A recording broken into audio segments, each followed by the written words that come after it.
curious where you're at big picture with Tom Izzo. Now, there's a couple different takes on this. I have one theory I like to talk about. I call it the Sean theory for my brother Sean, who when Steven Izzo, Tom Izzo's son, was committed, or I don't know if you want to use the word committed, agreed to come to Michigan State, or what was welcomed to come to Michigan State basketball, he said at the time, this is great because we have 4 more years of Tom Izzo. Mm-hmm. He's not going to leave in his son's sophomore year. Like he's going to see his sons 4 years through. Right. I thought that was a good point when he made it. I think he was right. We're halfway there. So the Sean theory would have Tom Izzo, it didn't say he would definitely leave the year after Steven graduates, but it was just a minimum 4 more years.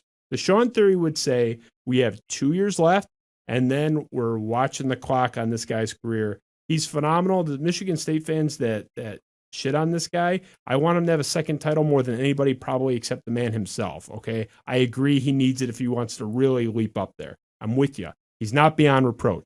That said, the guy is phenomenal, Hall of Famer for a reason, A+. So I'm curious where you land on this. How much time does he have left? It's not going to be 10 years. I'd be shocked if he's doing the Coach K coaching pushing 80 thing. I see 2-3 years left. Am I being pessimistic? So I have brought this up to people that work with Tom Izzo on a frequent basis, and my guess that I have kind of put out there to see what their reaction would be is I would say I think Tom Izzo stays for the entire duration of the current recruiting class that just came in with Akins, Christie, and Brooks. And the general consensus I get is that's a fair assessment. So I would say 4 years is what I would kind of guess. That's kind of what I'd handicap it at. That's pretty good because, like I said, you're not going to, if you're a Michigan State fan, you like Tom Izzo like you should. Right. Like I said, I really don't think you're going to get 10.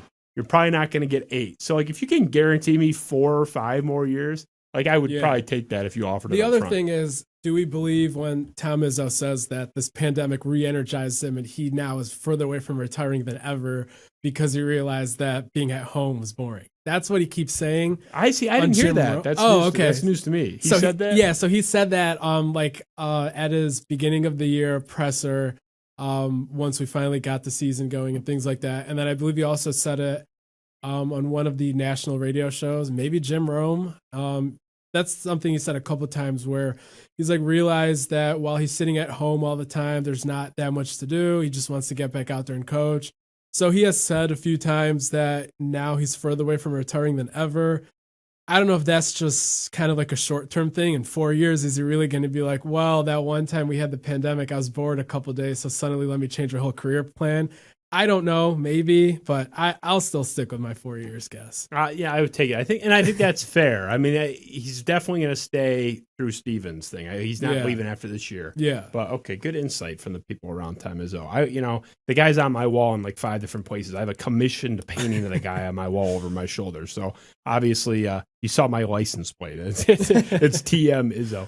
So I'm a huge Izzo guy. Mm-hmm. I hope he stays for 50 years and is wheeling around. So I mean, who knows? But I think 4 is a fair assessment. Right. So the natural transition off that, and I know it is contingent on timeline. A lot is going to change. We threw together a little list that's probably not even a good list. Certainly will be an even worse list in 4 years because so much will change. But just as a fun little talking point nugget, let's throw it up there, Ben. These are the names that are kind of like out there. This isn't the list I'm advocating for, by the way. Right. These are the names that you talk to people at CBS or you just see it's just their speculation. You have Brian Gregory, current head coach at South Florida, former MSU assistant. Doug Wojcik, director of recruiting at Michigan State now, former Tulsa head coach. Tom Crean, most people know him, current head coach at Georgia, former MSU assistant, obviously multiple-time Big Ten champion at IU. My brother's favorite, Nate Oates, head coach at Alabama. I think the clear star on this list, the list if you could pick. Yep. And the sort of UNC Tar Heel route, Dwayne Stevens, where you go with a current assistant, Dwayne Stevens, current Michigan State assistant. I'm putting him on there because I think you have to. He's been there forever as the associate head coach, but I don't think he's viable.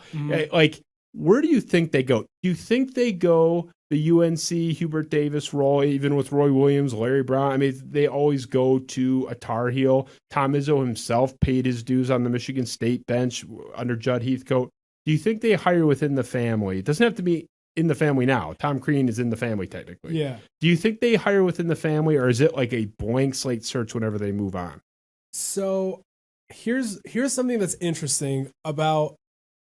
So Nate Oates, everyone's favorite candidate, my favorite candidate. I'm Nate Oates or bust when it comes to who's replacing Izzo, at least in terms of who is out there right now.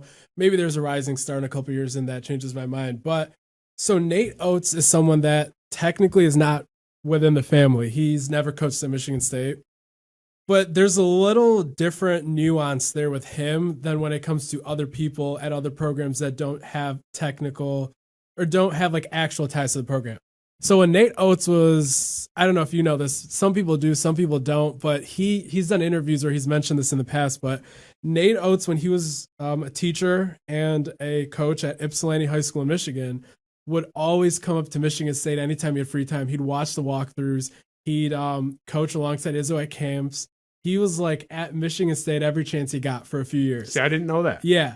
So while he's not really in the family, he's someone that Izzo has gotten to know closely. There's a relationship there. Yeah. So like I can see that being, if there's a spectrum between total strangers to the program and in the family, he's closer to in the family than the other side of the things. So I do think that maybe I'm like getting my hopes up, but I think that there's a chance that he can come here and be the successor for reasons beyond just, he's from Michigan and Michigan State's a good school. This is a program he's been around and that he's been involved in an unofficial capacity for a few years. And he talks glowingly of Tom Izzo. They talk all the time from what I've heard. And it's just, if you can come home and he can replace the guy that's his idol who got him into coaching, I can see that definitely being realistic. Who knows? Maybe 4 years from now, Alabama's been to 2 Final Fours and he's thinking, why do I need to leave a program I built with my bare hands? I can see that. These days, you don't really need to go to a blue blood in order to win. I think you can do it at a program like Alabama where at least you have some decent funding and some facilities. Maybe he doesn't take it, but I do think that Michigan State's in a unique position to get someone like him as opposed to some of the other schools that might have openings of the similar stature by then. I think Nate Oates is the answer if we're kind of projecting with what we know now. You mentioned it. I teased it. We don't know. There might be, Shaka Smart's shine has dimmed a little bit in the last 8 years. But, like, at the time with the VCU Final Four run, like, that was kind of out of nowhere. Like, that program fell out of the sky, and he was the hot name. That's very possible in the next couple of years. But where we stand right now, if we can only deal with what we know and trying to project out, I think Nate Oates is really the only option that I think is viable. I thought it was viable before he was at basketball fun camp with Izzo. Now I like it even more. But if you get out of him, I think get off him, you're into the Brian Gregory basket, the Tom Crean basket, these guys that have failed in other places. I don't know. Everyone's arrogant about their program, right? So I have friends and family and people that I read that say, it's Michigan State. They'll get anybody they want. But if you look at Tom Izzo's salary, it's just under $4 million, I believe, that including some bonuses, stipulations, and that. It's about $4 million. Let's call it 4. Yeah. Chris Beard just got 5 at Texas. Izzo is the current, I think, 8th or 9th highest paid coach. He's nowhere near the, Krzyzewski making 7, Calipari making 8. He's up there. I mean, he's top 10, but like he's making 20% less than the darling that Texas just got from Texas Tech. So I don't know if I trust that the money will be there. And the way it was for the football program, I hope I'm wrong. But if Izzo's gone, I don't think Nate Oates, for whatever affinity he may have for Michigan State, I think he's going to be a hot name. He's not going to take $1.5 million less. So it's not even a question. I'm just putting it out there. Yeah. I have concerns. They're not paying their Hall of Fame legend in that top 5. I mean, I think he probably deserves it. Are they going to pay his successor 25% more than Tom Izzo? I mean, maybe. I just had a hard time believing it. I think the thing is with Izzo, he probably could demand more. I think he just doesn't. If he was over here interviewing with NBA teams like every year, like if Magic kept calling every single year, I think he could get himself a pretty big bump every single year. Plus, now if you think about where we are these days with the program and the donor base we have, do you really think Matt Ishbia is going to let money be the reason Michigan State basketball falls away. Very fair. That is very fair. That's a very Yeah. fair counter. I'm not going to fight you on that. I mean, it's a great counter. Yeah. I think you're probably right. I say that, that is my concern. I don't know.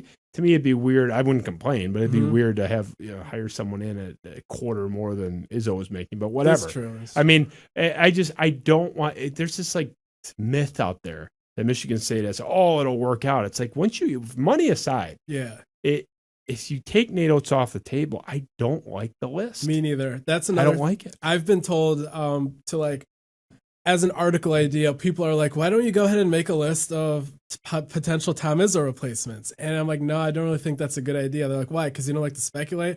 I'm like, no, because I don't like who would be on the list. I did it for this show. Do you think I took any great pleasure in putting Brian Gregory and his like 48% win percentage on the board? But that's who we're looking at. Doug Wojcik. It's like it's a bunch of guys like, look, Tom Crean. I think Tom Green gets a little bit of a bad rap. It's like people forget the guy who won multiple Big Ten titles at IU. That had a lot of bad years too, but there's this like myth out there that he was just a total disaster, and he wasn't. But he's not any shining star in Georgia either. Even when he had Anthony Edwards there. There's no like F. They're not going to hire an F. Like they're not going to hire the word. It's not going to be a disaster. But there's a lot of like B- type players out there.